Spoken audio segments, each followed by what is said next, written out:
Fala pessoal, sejam bem-vindos a mais um podcast aqui da Crypto Invest. Hoje eu tenho o prazer de conversar aqui com o Claver Mota, o fundador inclusive do movimento Bitcoin Todo Dia e comprando Bitcoin todo dia.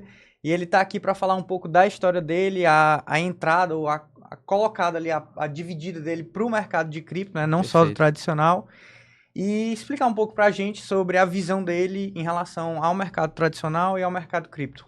Claver, muito prazer. JP, muito obrigado pelo convite, um prazer estar aqui. Pessoal da Crypto Invest, todo mundo aqui do estúdio, Júnior, meus queridos amigos, é um prazer estar aqui. E como você falou, a ideia aqui realmente é produzir um conteúdo para a gente educar a turma a falar de cripto, a entender como é que funciona, né? Trazer mais novos entrantes para esse mercado maravilhoso, né? Que a Exatamente. gente bate tanto nessa tecla. Mais uma vez é um prazer estar aqui. E vamos lá, estou à disposição, vamos abrir o jogo aqui, o que vocês quiserem conversar, estamos aqui. Pronto, perfeito. Eu acredito que começar pelo básico, né? Então, o teu ingresso no mercado tradicional e depois disso, por que que tu resolveu ingressar também no mercado cripto e como foi esse ingresso? Perfeito. Bom, para quem não me conhece, eu sou assessor de investimentos, né? Minha formação hoje, meu dia a dia é esse. Sou sócio aqui de um escritório aqui em Fortaleza. A gente atende grandes pessoas, grandes indivíduos, grandes famílias que queiram investir melhor o seu patrimônio, né? Eu atualmente já tenho aí 7, quase 8 anos de profissão, então eu comecei ali de 2017 para 2018, né? Então, eu diria que eu venho do mercado tradicional, né? O mercado Uhum. tradicional ainda está na minha veia, assim, é um pouco do meu dia a dia, mas o meu primeiro contato, JP, com o mundo cripto foi lá em 2018 para 2019, né? Na verdade, eu ouvi falar a primeira vez ali em Bitcoin e tal, ali em 2016, mas é aquela coisa que você não dá muita atenção naquele primeiro momento, né? E o que se mostrou um grande erro, É, né? O que exato. se mostrou um Para grande erro todos, para praticamente. todos, né? Porque quanto antes, a gente sabe que quanto antes a gente tivesse começado aí a construir nosso patrimônio com o Bitcoin, obviamente seria melhor, né? Exato. Mas então eu comecei a estudar mais sobre cripto, mais especificamente Bitcoin, que é o que sempre foi e sempre vai ser o meu foco, né? Lá nesses meados de 2018, 2019 foi onde eu adquiri minhas primeiras criptos ali, de maneira muito iniciante e tudo mais. Infelizmente, na época, eu ainda não tinha uma capacidade financeira muito relevante, mas era algo que eu comecei com pouco e que realmente se mostrou muito acertado, independente do valor, né? Então, eu acho que esse é um ponto que eu sempre falo pra galera que me acompanha, né? Que independente do valor que você tem para começar, primeiro estude, entende o que você tá fazendo e comece, independente do valor, porque lá na frente você vai se agradecer, né? Exato. Você vai olhar para trás e vai falar assim, poxa, valeu a pena, eu não precisaria de rios de dinheiro para estar começando aqui e estar colhendo bons frutos, né? Então, isso foi um pouco da minha jornada. Desde então, eu venho aí nessa missão de atender meus clientes e a cada vez mais implementando aí uma diversificação adicional nos portfólios, utilizando cripto, que tem se mostrado muito assertivo aí ao longo do tempo, né?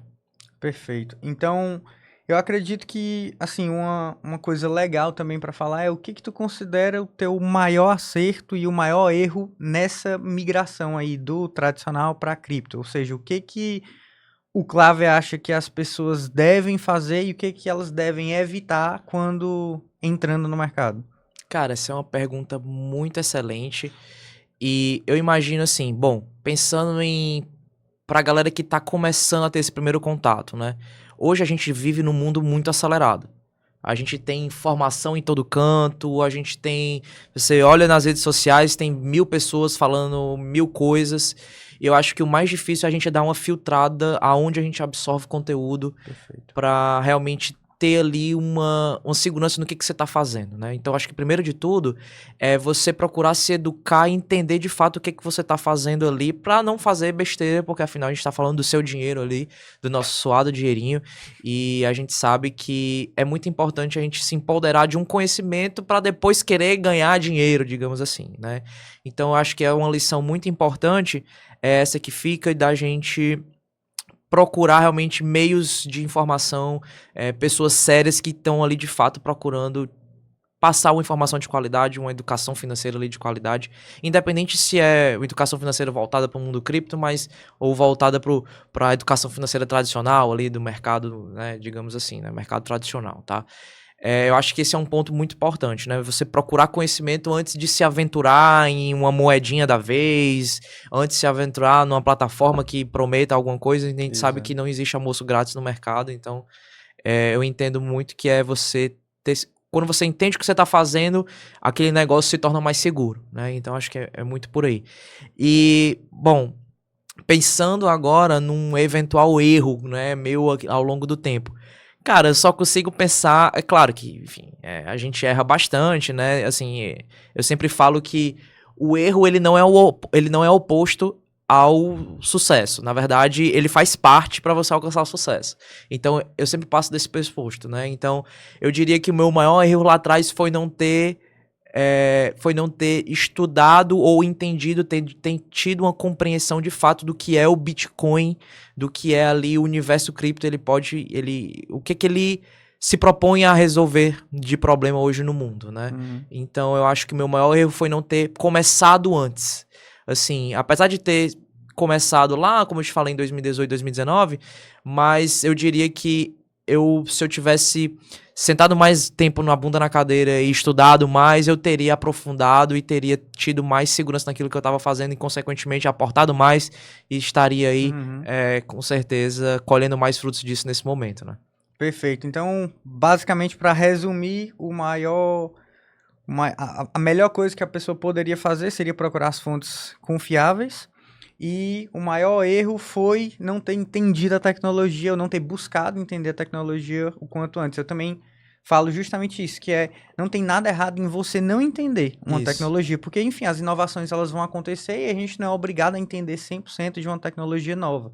Por exemplo, a gente utiliza o celular e a gente não entende metade do que o celular faz, como ele funciona, o que ele é e tal, É mas ainda verdade. assim a gente utiliza.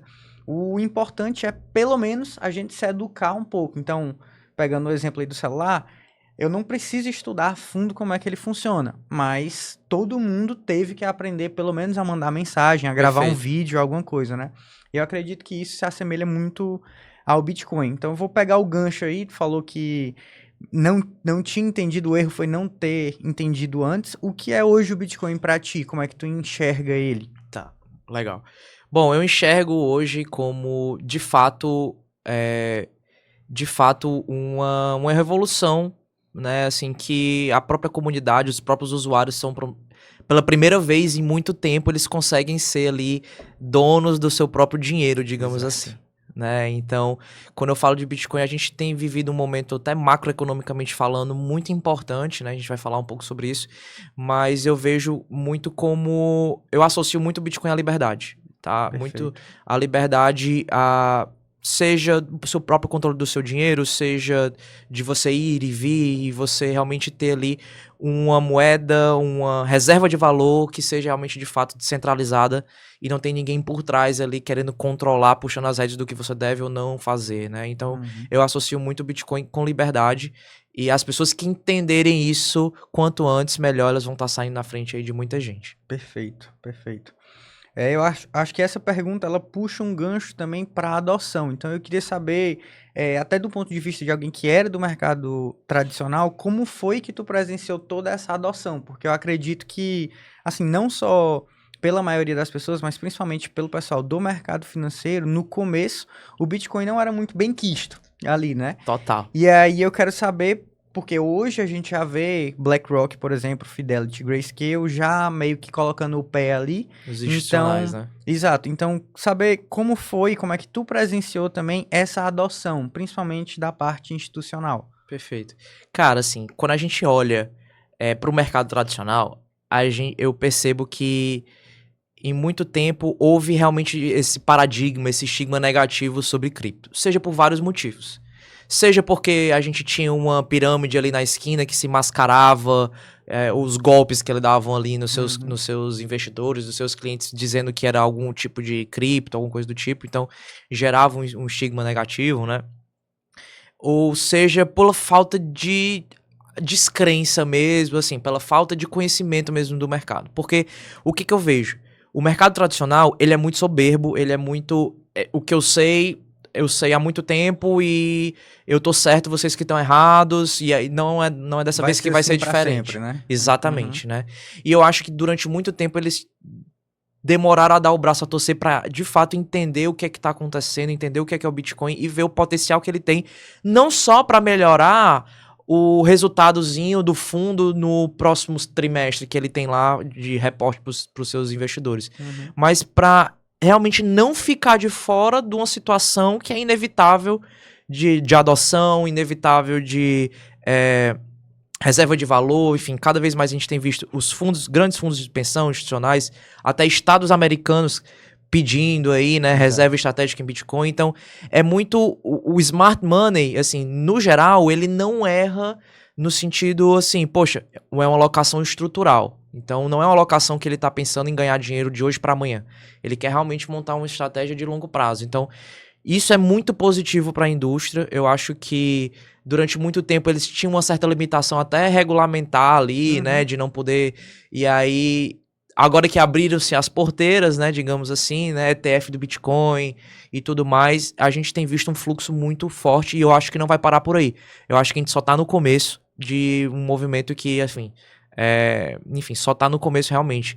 Eu vi um estudo muito interessante que cerca de apenas 5% da população mundial teve algum contato ou possui algum tipo de cripto. Poxa, a gente tá falando aqui de apenas 5% da população mundial.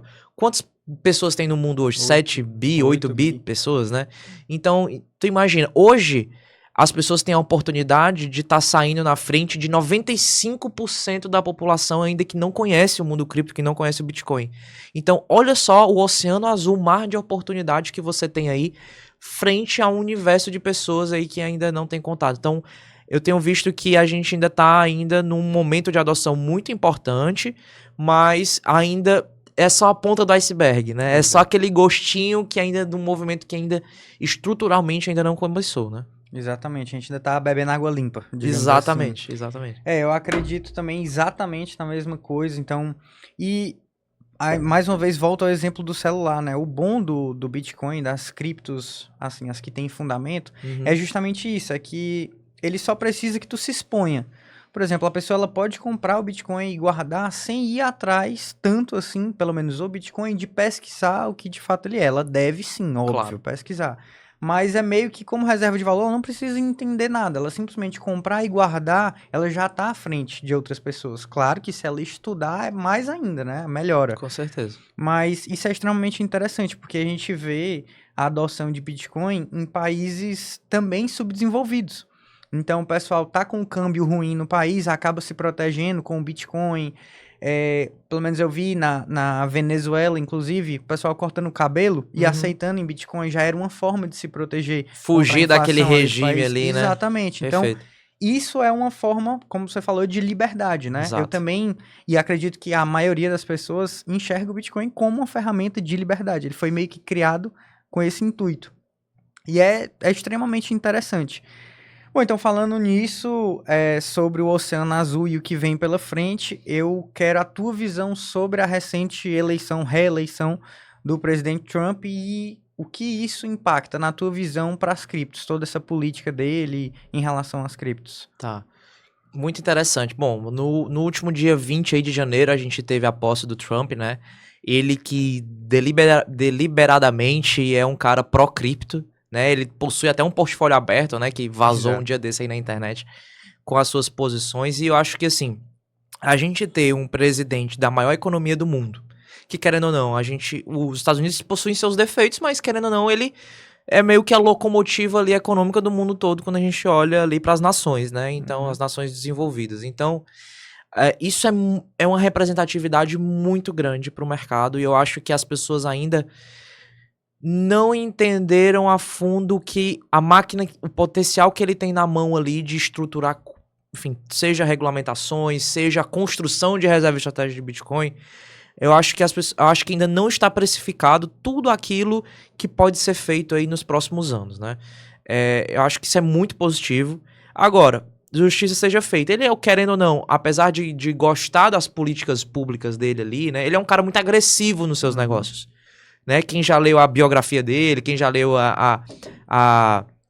os livros aí dele, sabe que ele sempre foi muito agressivo nos negócios e o fato dele lidar com a gestão pública ali da presidência dos Estados Unidos de forma muito agressiva, seja com tarifas, né, para outros países, isso gera um pouco de insegurança econômica momentânea, né? Tanto é que muito se fala que algumas políticas públicas dele ali nesse exato momento pode estar gerando um pouco de inflação.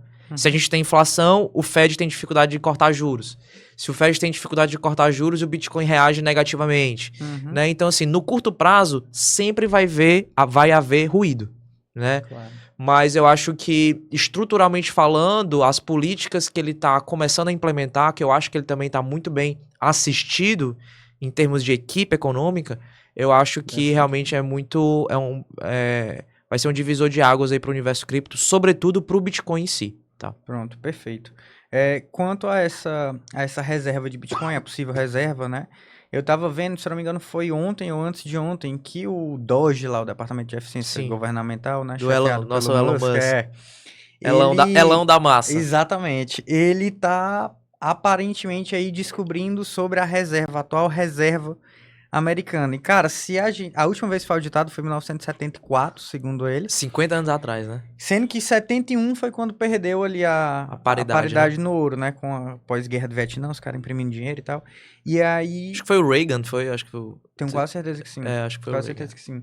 E aí, justamente a gente saindo dos alegados 8.000 toneladas para 4.580 só de ouro, é uma pancadinha legal. E aí, qual a tua visão sobre como isso poderia impactar essa migração já para a reserva de Bitcoin, ou pelo menos uma diversificação maior? Interessante, cara. E isso foi até uma notícia recente, né? Que o Elon Musk tweetou lá que ia fazer uma reviravolta lá no forte do governo que custodia, né, o ouro, né? E isso, eu acho que tem gente que não tá conseguindo nem dormir aí com essa situação, porque eu acho que a galera não entendeu ainda a profundidade desse problema, né? Assim, possível problema, que a gente não sabe se vai ser um problema, né?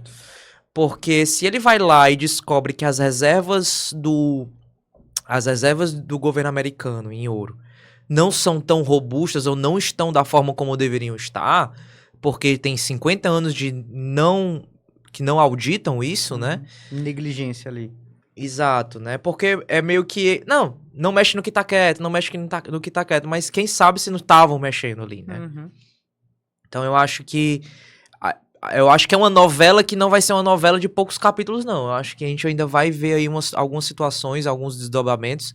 O fato, vamos supor que ele vai lá e entende que a reserva lá em ouro do governo dos Estados Unidos não tá eficaz, não tá suficiente, né? Eu acho que isso aqui, no primeiro momento, vai ser um choque para os mercados, porque sempre tem aquela situação, tipo, de euforia ou depressão ali nos mercados, né? Então, no primeiro momento pode ser um choque, mas fundamentalmente falando, eu acho que a gente vai ver um movimento muito positivo pro Bitcoin. Porque qual seria a alternativa disso?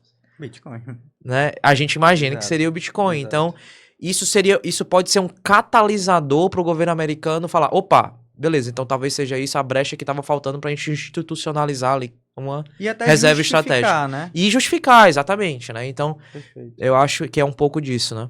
Eu recebi umas perguntas quanto a essa notícia, né? E aí foi justamente o que eu falei. Rapaz, é meio difícil a gente dizer o que vai acontecer, até porque a gente não sabe nem se realmente é isso, né? Se a notícia é essa. Depois que se confirme, caso se confirme, a gente ainda vai ter a reação dos primeiros a saber, dos grandes, para que depois venha a reação da massa e aí a gente possa tomar, de fato, alguma decisão, né? Baseado no cenário.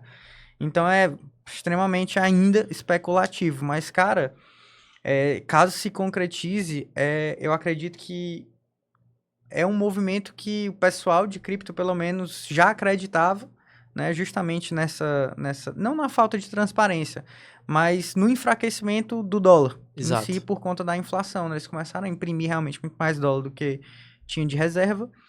E, querendo ou não, é o papel. Ele não tem muito valor atrelado, né? Exato. E aí, caso se concretize, eu acredito que, assim, como gestor, provavelmente o Trump, que, enfim, já é acostumado a gerir bilhões, vai meio que cuidar disso de uma maneira melhor, É digamos um assim, né? assunto Ele muito sensível, né, tem um também. certo preparo, pelo menos, para Aham. cuidar. E, assim, a maior economia do mundo. Vai abalar todo mundo caso aconteça. Sim, Esperamos que não. sim.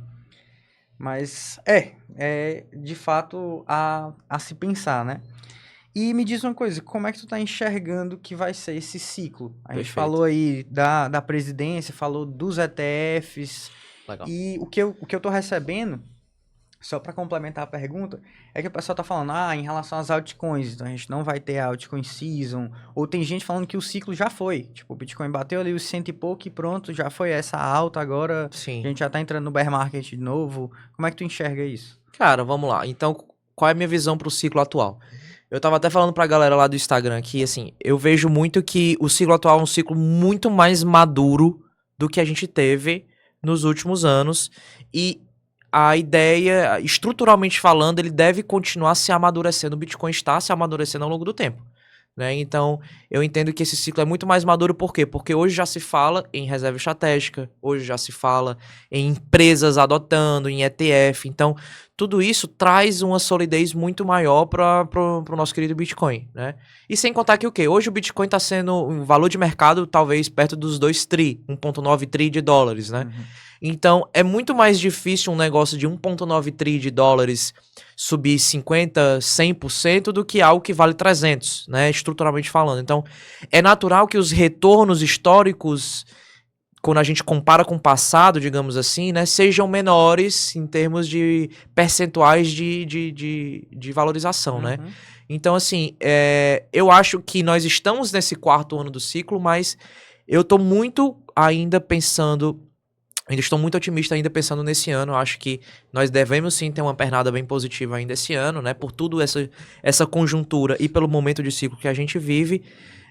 Mas eu também não acho que vai ser algo bonitinho, que vai subir devagarzinho e sempre. Não. Uhum. A gente tá vendo aí que desde o início do ano o Bitcoin tá lateralizado, nessa Verdade. faixa de 95, 90, 95, 100, 105. E para quem tem o viés de acumulação, para quem entende como é que funciona o Bitcoin, está sendo uma oportunidade de acumulação Absurda, fantástica. exato. Não à toa eu comecei esse desafio de comprar Bitcoin todo dia, muito para educacionar, né? Com viés educacional ali, pra galera entender que ela não precisa ter muito para começar. Você pode ali tá dedicando um pouquinho. Não precisa também ser todo dia, como o maluco aqui faz, né? Mas você pode ir fazendo ali um DCA, que a gente chama, né? Exato. Seja semanal, seja mensal. Isso no longo prazo vai te dar uma construção de patrimônio muito interessante, independente do preço. Mas voltando para a questão do ciclo, eu acho sim que a gente deve ter um 2025 muito positivo. Não acho que seja o final, né? Mas também não acho que vai ser tão eufórico quanto foi os ciclos passados, tá? Essa é a minha visão, né? Perfeito. Então, eu diria que é muito factível a gente ver aí um final de ciclo Bitcoin 160. Se fosse para fazer algum tipo de previsão, eu tenho muito cuidado com previsão porque, né, eu não quero parecer aquele Uhum. cara, né? Enfim, Nem otimista demais, nem pessimista demais. exato, né? Mas eu acho muito factível, com base em fundamento, a gente pensar num número aí de 160, 170 mil dólares aí para esse. E eu gosto sempre de ser um pouco mais conservador do que os demais, né? Então, eu acho super factível pensar nesse sentido, para depois a gente ter ali um ano de 2026, quem sabe, de correção e o ciclo se retroalimentar, né?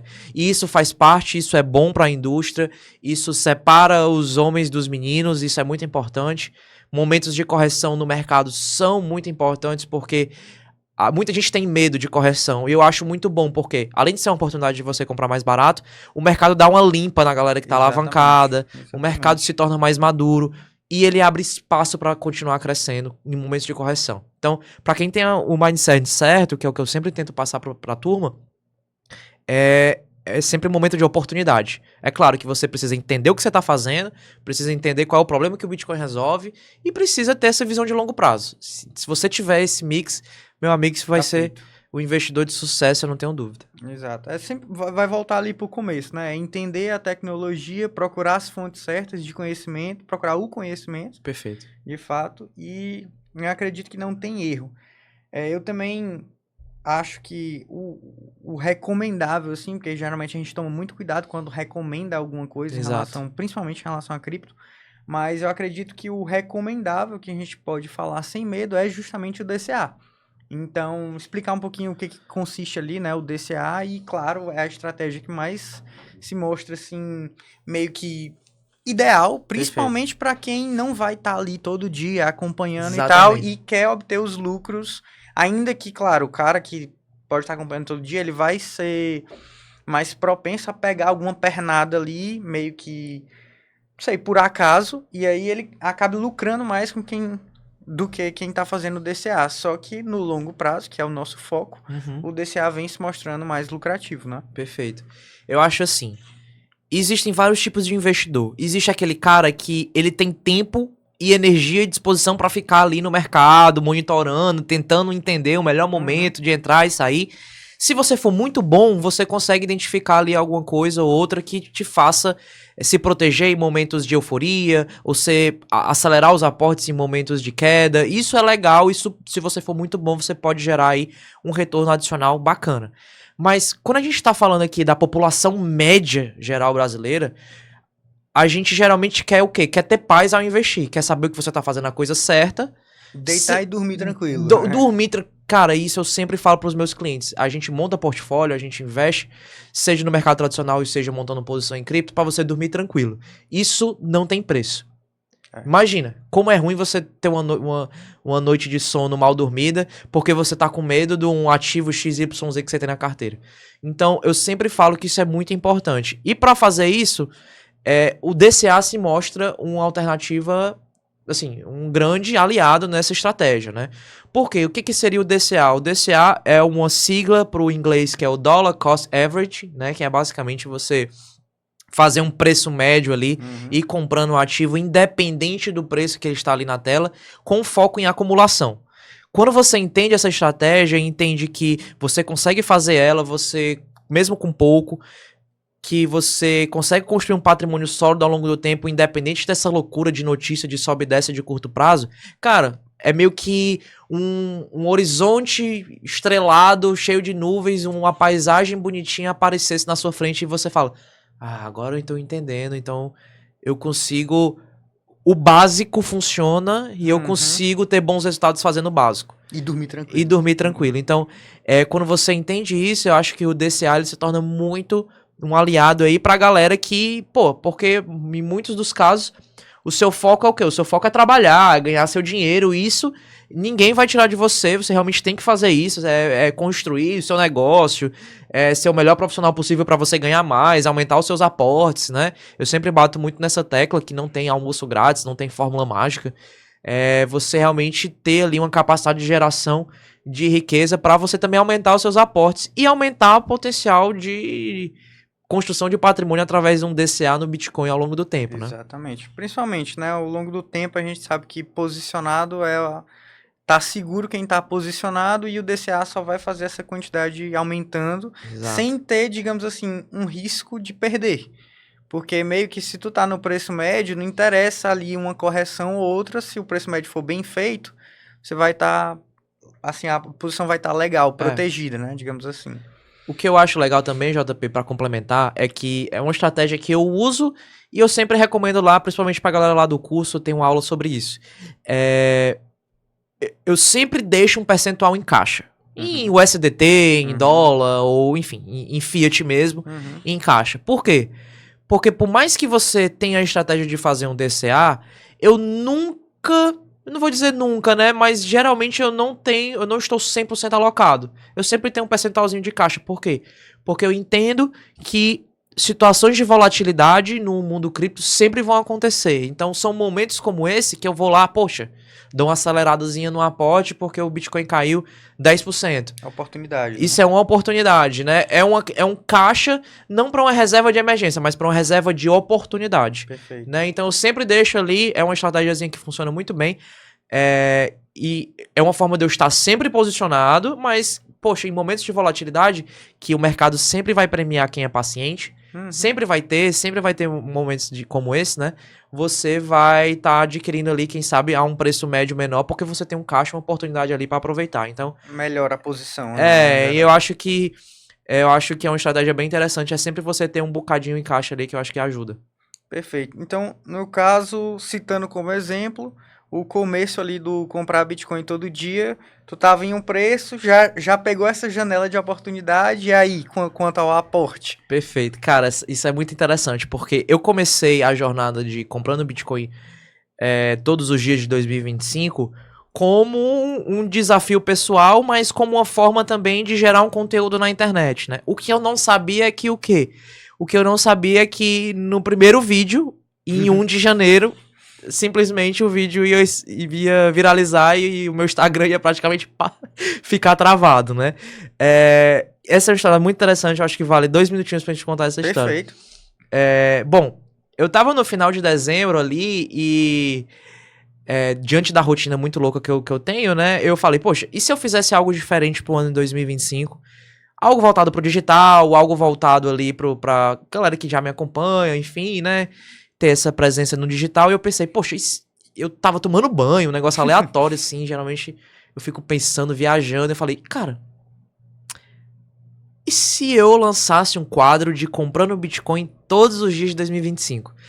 Isso aqui, eu não tenho dúvida que em algum momento isso vai ser interessante, a galera vai querer acompanhar. Uhum. O que eu não sabia é que isso ia acontecer desde o primeiro No primeiro vídeo, dia. né? Então, no dia 1 de janeiro fui correr na beira-mar, fiz o meu treininho, e aí poxa, quarta-feira à noite eu postei o vídeo. 1º de janeiro. Edição bruta mesmo, assim, no celular, aquela coisa bem amadora ali, né? Mas eu fiz de uma forma que ficou interessante pra quem tava assistindo, né? Uhum. Teve um gatilho ali e tal, de curiosidade.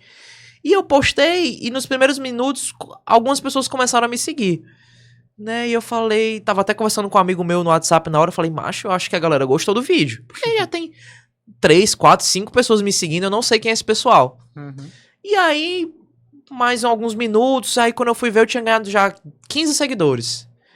Falei, cara, que interessante, né? Eu acho que a galera curtiu o vídeo já tem 4 mil visualizações. 4 mil visualizações. Já era o... 4 mil visualizações, né, e tal. Aí eu passou mais alguma meia hora, 1 hora, falei, vixe, bateu aqui 8 mil visualizações. Falei, cara, a galera gostou do vídeo. Gostou muito. Ganhei 50 seguidores e tal. Aí eu peguei e falei, legal e tal. Fiquei acompanhando e fui dormir. JP, eu acordei no outro dia pra trabalhar, no dia 2. Eu acordei, sei lá, 7 da manhã, enfim. Já tinha papo de 70 mil visualizações o vídeo.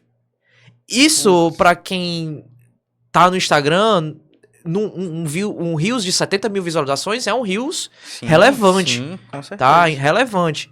E eu já tinha ganho, sei lá, 2 mil seguidores na madrugada. E eu falei, cara, que loucura. Eu tô de cara com isso aqui. Do nada. Do nada, um vídeo, falei, e muitos comentários, muitos compartilhamentos, muitas curtidas, alguns comentários falando mal, outros comentários falando bem, e eu ia lá nos comentários falando mal e retrucava e perguntava, cara, então, se eu tô fazendo errado, como é que tu tá fazendo então, sabichão? E isso gerava um engajamento, né? Então, graças a Deus, isso é até uma dica interessante. Eu tenho uma cabeça muito boa, eu tiro proveito de situações, eu zoo de situações que geralmente as pessoas se incomodam delas. Então, se o cara vai lá, comenta alguma besteira no Instagram, eu vou lá e tiro onda com o cara. Eu não vou... O hater, pra mim, eu acho ótimo que o hater existe, porque o hater tá aqui comentando coisas que tá ajudando no engajamento. Então, se você é hater, muito obrigado aí por me acompanhar, né? É engajamento, né? Engajamento. Então, assim, obrigado pelo engajamento. Então, eu ia lá e isso tudo gerou uma bola de neve muito grande. Resumindo, bateu meio-dia, eu bati 10 mil seguidores. Eu tinha 3, 4 mil seguidores. Bateu 10 mil seguidores até meio-dia, no dia seguinte. Eu falei, cara, que loucura. O dia foi passando e o Instagram borbulhando e tal, derretendo de notificação. Cara, chegou 5 da tarde, bateu 1 milhão de visualizações o vídeo. O Reels. Bateu 1 milhão de visualizações o Reels e eu falei, cara, que loucura. 150 mil curtidas, sei lá, 10 mil compartilhamentos. Viralizou já. E as pessoas interagiam nos comentários, a galera perguntava e o outro respondia, aí eu ia lá e respondia também.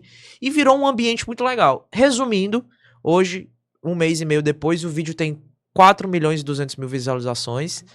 E eu já ganhei aí, acho que uns 40 mil seguidores só com esse vídeo. Orgânico. 100%. Orgânico. O poder da internet, o poder da viralização. Então, isso até é uma dica legal que eu quero deixar aqui registrado. Cara, se tu tem conhecimento de alguma coisa, se tu gosta de falar sobre alguma coisa na internet, cara, vai lá e faz. Não depende, não fica com medo do que o fulaninho, do que o teu amiguinho vai falar, vai te criticar, porque isso pode ser uma mudança, essa coragem pode ser o que esteja faltando, você se livrar dessas amarras do que os outros vão dizer, seja o que esteja faltando pra tu alçar voos maiores. Então, assim, cara, dá as cara a tapa, entendeu?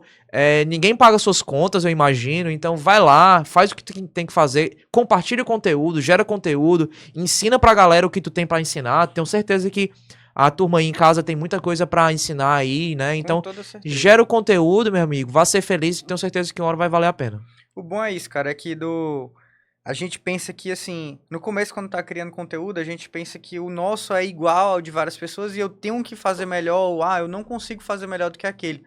Mas o fato é que o nosso individual já é diferente da outra pessoa. E é justamente essa individualidade que conta na hora da viralização ou algo do tipo. Por exemplo, eu imagino que pessoas poderiam comprar Bitcoin todo dia ou ter vídeos assim.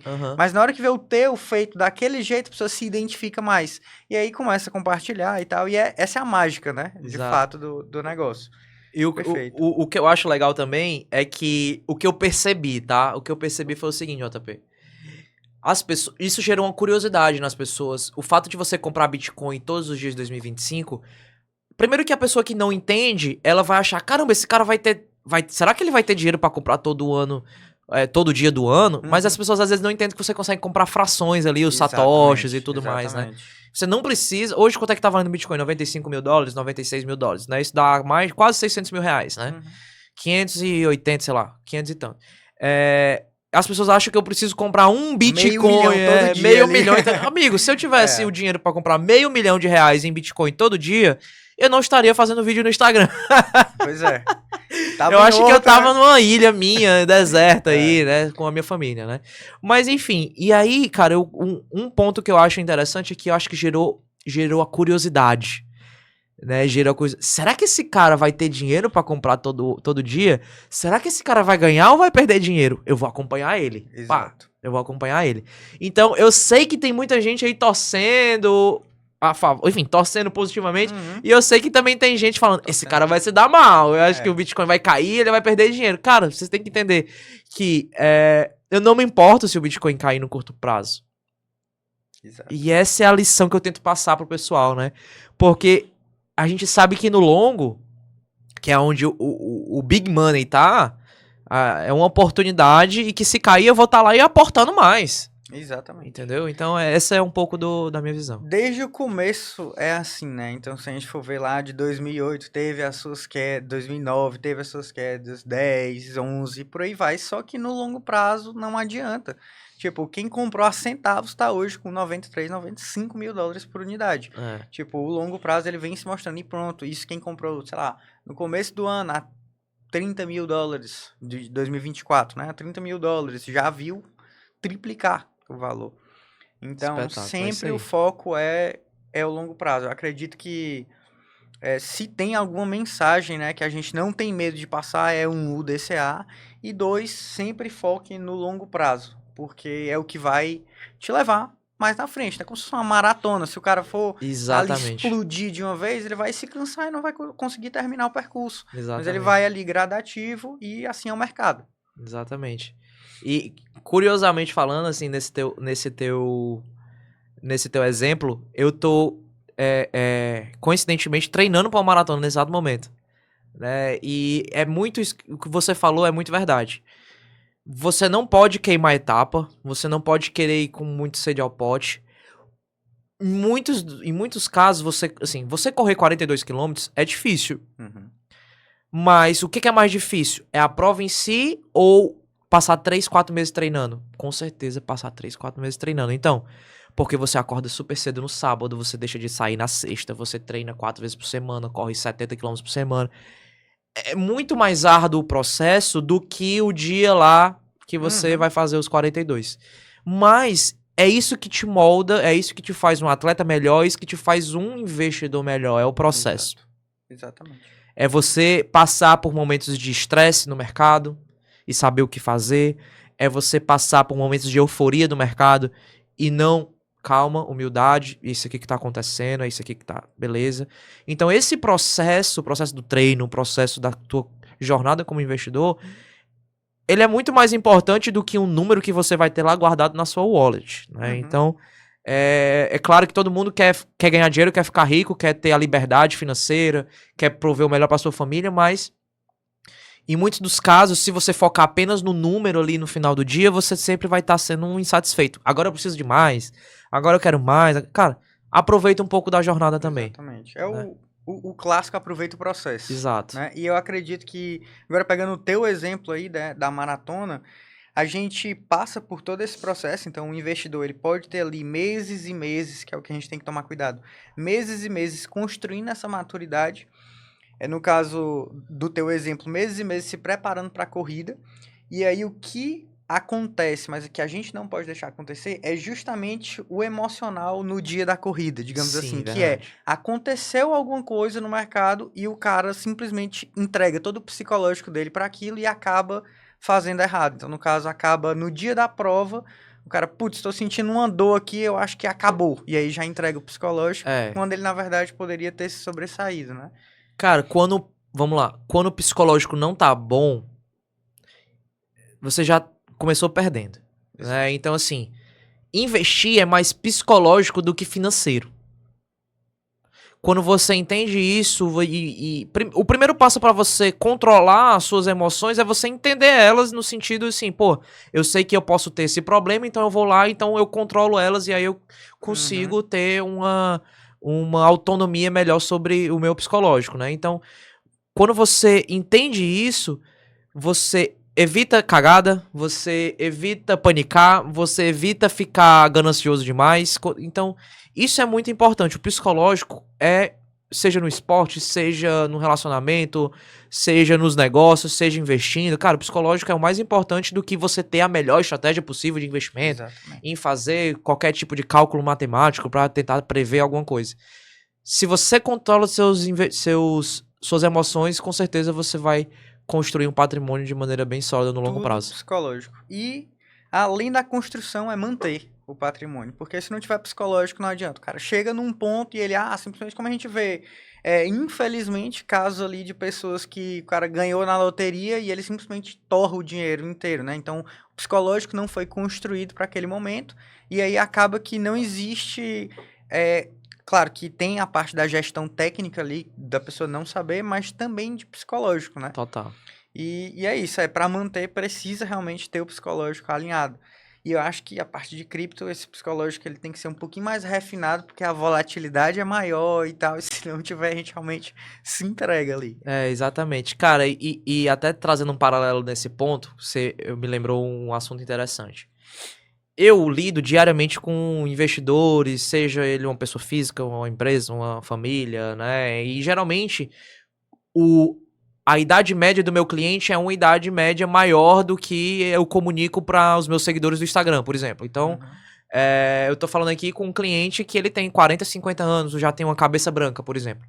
Esse cara, concorda comigo que ele está num momento de vida diferente do momento de vida que eu e você estamos agora pelas nossas idades. Então, ele possui objetivos e aptidão a risco diferente do que nós. Isso tem que ser respeitado. Quando a gente olha para uma estruturação e de investimentos adequada, né, não adianta eu querer colocar a minha opinião sobre a dele. Ele tem que ser um planejamento que faça sentido para ele e para a família dele, independente do momento de vida que ele esteja. Então, existe um estudo muito interessante que é o quê? Acho que foi até feito pela Hashtag, são uma gestora brasileira de criptoativos, né, que eles são campeões. Se você adicionar nos portfólios de investimento tradicionais 5% num portfólio agressivo, 5% em cripto, tá? Bitcoin, enfim, as maiores, uma cesta de ativos, né? Se você adicionar 5% num portfólio tradicional, 5% de cripto, o seu retorno relativo aumenta em 40% sobre caso você não tenha cripto naquele portfólio. Olha aí. Ele compara uma coisa a outra. Portfólio sem cripto e um portfólio 5% com cripto. Nos últimos anos, teve um retorno de relativamente 40% a mais do que o portfólio sem cripto, né? Isso com o quê? Com a volatilidade controlada e marginalmente um pouco maior. Mas assim, que não deixou de tirar o sono, assim, não tirou o sono de ninguém, Ninguém. né? Então, você teve um retorno 40% maior se uma carteira rendeu 10% no ano, a outra rendeu 14%. Uhum. Então, assim, a gente tá falando aqui num efeito de juros sobre juros que pode ser, assim, monstruoso no longo prazo, né? Então, Exato. por isso que eu acho que o mercado tradicional não pode mais fechar os olhos para cripto nos portfólios. Então, é muito também, claro, depende muito do perfil de cada um e do momento de vida de cada um, mas é por aí que eu vejo que a gente tem muito espaço aí para trazer aí a adoção do Bitcoin para o mercado tradicional também. Com toda certeza. É isso que eu defendo. É trazendo basicamente ali pro princípio de Pareto ali. 20% do esforço gerando 80% dos resultados, digamos assim, né? Que Boa. só eu colocando aquela parcelinha ali em cripto, eu não preciso eu pegar todo o meu patrimônio e investir. Mas que uma parcela, ela pode ser meio que muito mais valiosa para mim do que eu ficar tentando acertar alguma coisa. Eu posso abrir mão ali, abdicar um pouco, digamos assim, daquela parcela para tentar colocar o meu pé num mercado que eu não conheço, mas que aparentemente ele vem se mostrando sólido, né, que seria o mercado cripto. Acho que o pessoal precisa quebrar um pouco disso, e isso, claro, respeitando o perfil de cada um Perfeito. e toda a história de vida, porque, por exemplo, eu não posso chegar, eu tenho 25 anos, eu não posso chegar para um cara que já viveu muito mais que eu Uhum. e dizer, olha, não é assim. Ele, meu amigo, eu vivi 5 vezes o que tu viveu, você tem 100 anos, já pensou? Ele viu muita coisa que eu nunca sonhei em ver. É. Então, baseado nessas experiências dele, ele vai ter convicções, eu não posso Exato. simplesmente chegar e quebrar. E é justamente por isso que as inovações elas demoram tempo para serem implementadas. E o que eu acho legal do pessoal perceber é justamente isso, que a gente não está simplesmente na fase de adoção em massa. Não adianta a gente querer essa adoção em massa. Foi Uhum. criada há 16 anos atrás. Uhum. Tipo, isso vai demorar um tempo. Mas o que eu queria que entendessem é que quem começar nesse processo agora já vai estar saindo na frente. É, justamente isso. Então é pelo menos colocar ali uma parcelinha, entendeu? É, perfeito, cara. Eu acho também que é muito disso. A gente tá num momento ainda, como eu disse, é muito importante, mas ainda é muito incipiente quando a gente olha pro potencial que a gente tem. Então, para pensar. Lá em 1970 e alguma coisa, quando o e-mail foi criado. Vamos voltar lá mais de 50 anos. E-mail foi criado em 1973, se não me engano. Alguém checa aí pra ver se eu tô falando certo. E o e-mail veio pra o quê? Veio pra acabar com o uso da carta. Antigamente a galera se comunicava como? Com carta. Mandava carta lá pro outro país, pro outro estado, pro outro não sei o quê. Demorava semanas, meses pra chegar, pra você se comunicar com alguém. Era super caro, lento, ineficiente. Mas era o que tinha. O e-mail veio pra acelerar isso. É muito mais barato você mandar um e-mail e mais rápido e mais fácil você mandar um e-mail pra se comunicar, né? Sendo que o e-mail ele só foi amplamente difundido lá pra década de 90, né? Ali Muito tempo depois. muito tempo depois, né? Ali pra ampla usabilidade do computador e tudo mais, né? Então, assim, cara, eu faço esse paralelo com o Bitcoin, eu consigo enxergar esse paralelo, por quê? O Bitcoin tem o quê? Já tem 15 anos. 2009 para 2020, vai fazer 16 anos, né? Fez 16 anos. E cronologicamente, no timeline aqui da coisa, 15 anos ele ainda é um jovem. Não é nada. 15 anos ainda é um adolescente, tá criando, começando a ter barba. Exato. E olha lá, começando a ter barba. Né? Então, assim,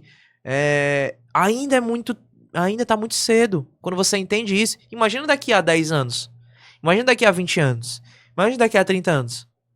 Então, se você é jovem, você que tá vendo isso aí, cara, tu tem um tempo a teu favor. Literalmente.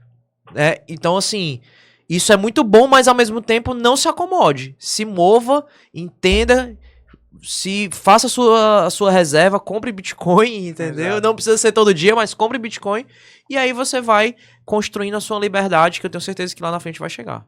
Perfeito. É uma coisa que é inevitável em relação a pessoa, a gente, como indivíduo, a gente nasce tendo que construir riqueza para viver no mundo. E quando essa riqueza, de fato, ela se torna plausível que, no caso, eu segure uma moeda, como é o caso do Bitcoin em relação à deflação e tudo mais, é bem melhor. Pode até falar mais disso, né? Sobre essa Exato. Porque, assim, eu acredito que... não quero também meio que criticar todas as fiat, as moedas fiduciárias, mas, já criticando, né? Não faz tanto sentido assim eu segurar algo que eu sei que ao longo do tempo ele se desvaloriza. E principalmente no caso do cara, o garoto que acabou de fazer 15 anos. Pô, se ele tiver uma poupança agora, ele começar uma poupança agora, com real, quando ele começar a ter idade para usufruir suficiente daquilo, claro que ele vai ter um valor acumulado, mas ele vai ser menor, muito provavelmente, do que caso esse valor esteja em Bitcoin. Então, eu acredito que principalmente, até porque a usabilidade daqui que ele faça maioridade, tá? Então, o cara que tem 15 hoje, 3 anos daqui, já vai ser bem maior. Então, muito provavelmente, mais valorização, o cara vai estar em mais um ciclo de alta do Bitcoin. E por aí vai. Então, eu acredito que o pessoal, principalmente jovem, faz sentido eles começarem a olhar. Porque, enfim, cara, tudo do jovem hoje já é o digital. Ele não vai mais, provavelmente, assim, quem tá nascendo hoje, eu acho muito difícil conhecer papel, dinheiro em papel, tá? Quando fizer 18 anos, imagina. Sim. Eu não imagino papel daqui a 18 anos, mais. Assim, eu acho que é um caminho natural pra isso acontecer, né? O papel, assim, apesar de o papel... Eu sempre defendo a liberdade, então eu acho que, assim... Seja a liberdade, enfim, geográfica, liberdade de você tomar suas decisões com base no que você quiser fazer, independente, enfim. Mas o papel, ele te traz ainda um certo anonimato ali, né? Mas ele não é prático no ponto de vista das transações mais altas, mais, enfim, né? Mas, de fato, no longo prazo é difícil você enxergar um mundo que a gente ainda tenha o papel moeda mesmo, a cédula ali, né? Exato. E adentrando um pouco desse assunto, cara... Eu vejo o seguinte, as pessoas, às vezes, quando elas entendem que elas precisam investir em uma moeda forte, o jogo muda. E o investidor, ele tem uma cronologia de maturidade, eu enxergo. O cara que tá começando a investir agora, ele vai fazer o quê? Ele vai fazer a reserva de emergência dele, que vai estar no ativo com liquidez, ok, tranquilo, com segurança e liquidez. Mas... Quando ele avança na jornada com o investidor e o patrimônio cresce, ele tem uma certa maturidade maior, ele entende que o patrimônio dele, se ele mora no Brasil, ele não pode estar 100% exposto a real brasileiro. Não pode. Por quê? Ah, mas a renda fixa no Brasil está pagando 15% ao ano. Amigo, a renda fixa no Brasil está pagando 15% ao ano, mas o dólar no último ano subiu 25%. E aí? Então, em termos econômicos mundiais, você ficou mais pobre. Então, quando você vai entendendo isso, o jogo vai mudando. Ah, ok. Então, eu tenho que dolarizar parte do meu patrimônio. Dolarize, se possível, boa parte do seu patrimônio, porque muito do nosso custo de dia a dia hoje é atrelado ao dólar. Então, exato. Historicamente, a inflação do dólar é bem menor do que a inflação do real. Então, historicamente, a gente vai ver um dólar mais forte do que o real, né? No curto prazo, o dólar pode subir um pouco, pode cair, a gente não sabe para onde vai no curto prazo, mas no longo a gente tem ali um claro canal de alta para o aumento do dólar. Então, essa é uma evolução do investidor, dolarizar. Outra evolução, ele vai evoluir aqui, mais um ponto. Cara, entendi também que o dólar é uma moeda fiduciária que também tá passível de impressão. Eu vou emitir dívida e, enfim, a pandemia veio aí pra mostrar que os governos não têm nenhum tipo de escrúpulo em emitir dívida, em emitir papel. O M2 global aí tá na cara aí pra quem quiser ver. Então, o dólar também, apesar de ser uma reserva de valor amplamente aceita, vários países têm dívida em dólar, economicamente falando, né, no mundo e tudo, ele é uma moeda mais forte do mundo que a gente tem hoje, porém, ele também tem uma fraqueza que é essa impressão desenfreada que a gente está enxergando aí. Antigamente o dólar era pareado no ouro, hoje há 50 anos que não é mais, né? Então isso, com o passar do tempo, a moeda fiduciária ela vai perdendo um pouco da sua credibilidade, e à medida que a moeda fiduciária perde um pouco da sua credibilidade, amigo, acabou. A usabilidade ela vai sendo posta em xeque, você vai entendendo ali, pô, será que é isso mesmo e tal? Então, qual é a alternativa frente a essa evolução do investidor? É você ter Bitcoin, que ele resolve todos esses problemas, né? Exatamente. É aquela coisa, o cara, não digo nem o cara que tá no Brasil e vai investir em dólar, mas o americano, por Sim. exemplo, ele já ganha na moeda mais forte do mundo, digamos assim. Ele vai precisar proteger o patrimônio dele contra a inflação americana, esquecendo essa paridade do real-dólar, Ok. só falando do dólar. O americano não sabe nem o que é real. Pois é, e aí? Ele vai fazer o quê? Ele vai buscar o quê? Então ele vai ali ter o ouro, ele vai ter o título de dívida ali do governo, mas quando tudo isso ruir, ele vai procurar o quê?